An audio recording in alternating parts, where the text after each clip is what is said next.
بسم الله الرحمن الرحيم والصلاة والسلام على أشرف المرسلين. Salam alaikum, bonjour tout le monde. Dans cette vidéo, je vais partager avec vous la suite du cours numéro 4, les systèmes linéaires, continus, définition et caractérisation temporelle et fréquentielle. Donc, la fois passée, la réponse d'un système linéaire à temps invariant à une entrée quelconque. On va commencer par l'application de la notion de convolution. Donc, on va mettre un signal x de t à l'entrée d'un système. Quelle sera sa sortie? Donc, la réponse du système, on cherche y de t en fonction de x de t. Nous avons que l'élément neutre de la convolution, c'est le Dirac. Donc, on aura x de t égale à x de t convolué avec Dirac de t. La convolution, on peut la calculer par un intégral qui varie de moins l'infini à plus l'infini, de x de taux par Dirac de t moins taux des taux. Donc, y de t, c'est la fonction, c'est le système de l'intégrale de moins l'infini à plus l'infini de x de taux par Dirac de t moins taux des taux. En utilisant la propriété de linéarité du système, on obtient y de t, c'est égal à l'intégrale qui varie de moins l'infini à plus l'infini de x de taux par le système de Dirac de t moins taux des taux. Donc, avec la propriété d'invariance temporelle du système, nous avons que le système de Dirac de t moins taux est égal à h de t moins taux. Donc, c'est une réponse impulsionnelle décalée. Donc, vous pouvez la vidéo les faites pour avoir plus de détails.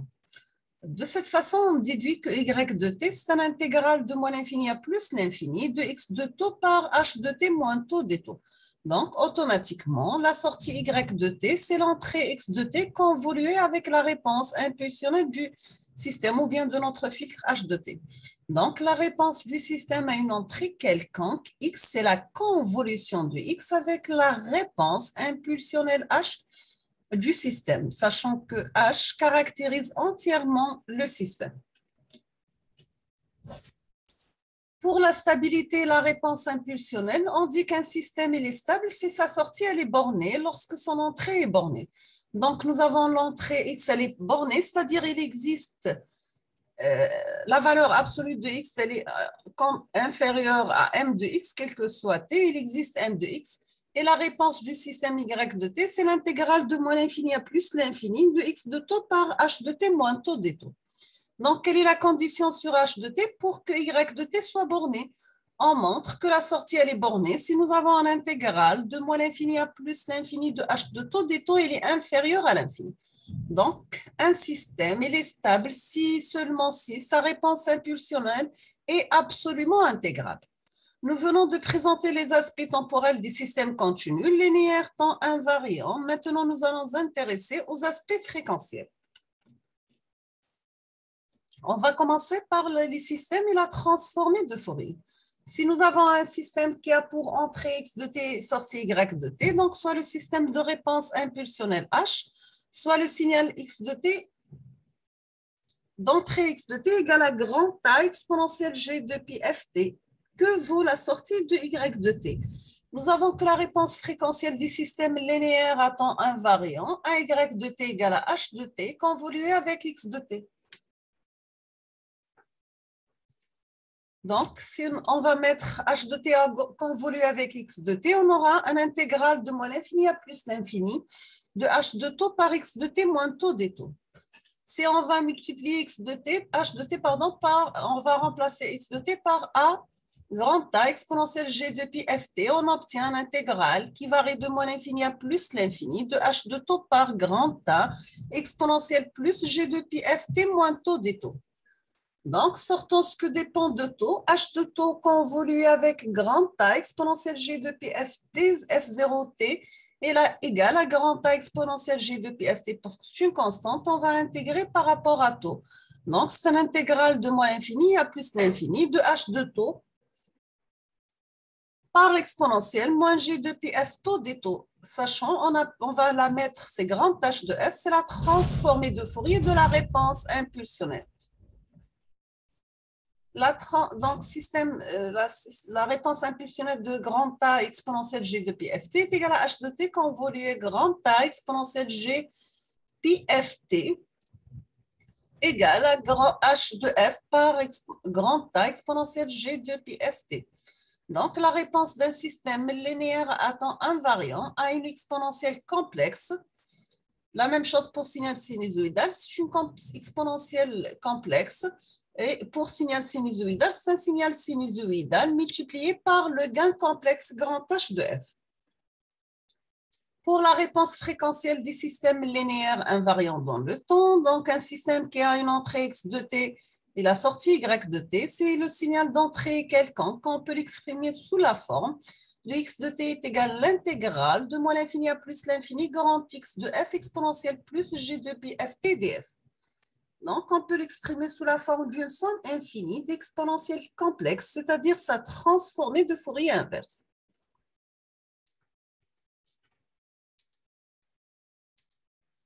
Donc, nous avons que y de t, c'est la réponse de x de t. La sortie y de t, c'est l'intégrale de moins l'infini à plus l'infini de notre système par x de f exponentielle g de pi f t df. Donc, suivant la propriété de linéarité du système, on obtient que le système de h de f exponentielle plus g de pi f t égale à grand h de f par grand x de f par exponentielle plus g de pi f t. Donc, y de t égale à y de f par lié à l'intégrale de moins l'infini à plus l'infini de h de f par x de f, qui est égal à y de f multiplié par exponentielle g de pi f t df. Donc, c'est la définition de la transformée de Fourier inverse de y. La transformée de Fourier de la sortie y grand y de f. Donc, si nous avons y de t égale à h de t convolué avec x de t, on obtient que y de f égale à grand x de f par h de f. H de f, c'est une fonction de transfert. Nous avons une convolution temporelle. L'équivalent, c'est la multiplication en fréquentielle. Pour la représentation fréquentielle, donc nous avons y de f égale à grand x de f multiplié par h de f. H de f, il a pour module le module de h de f et la phase de phi de f, c'est arctangente, le h de f, l'argument de h de f. Donc, c'est l'arctangente de la partie imaginaire divisée par la partie réelle. Le h de f, représentation fréquentielle du système, la simplicité de la relation entrée sortie en fréquentielle. La représentation fréquentielle illustre l'aptitude du système à faire passer une composante fréquentielle présentée dans le signal d'entrée. Quelle est la relation entrée-sortie en fréquentielle? Nous avons y de f égale à grand x de f par h de f. Le module de y de f égale au module de x de f multiplié par le module de h de f. L'argument de y de f, c'est la phase phi de f plus l'argument de x de f. La densité spectrale d'énergie SY de f est égale à la densité spectrale de x par la densité spectrale de h. On va voir le théorème de Plancherel. La transformée de Fourier d'un produit de convolution, c'est un produit simple et réciproquement. Donc, nous avons x de t convolué avec y de t, ça devient grand x de f par y de f. X de t fois y de t, domaine fréquentiel, ça devient grand x de f convolué avec y de f.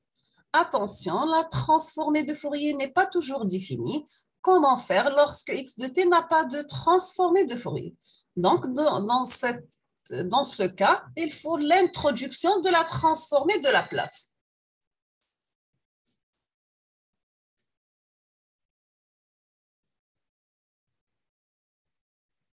Pour la transformée de la place, nous avons le passage de la transformée de Fourier à la transformée de la place.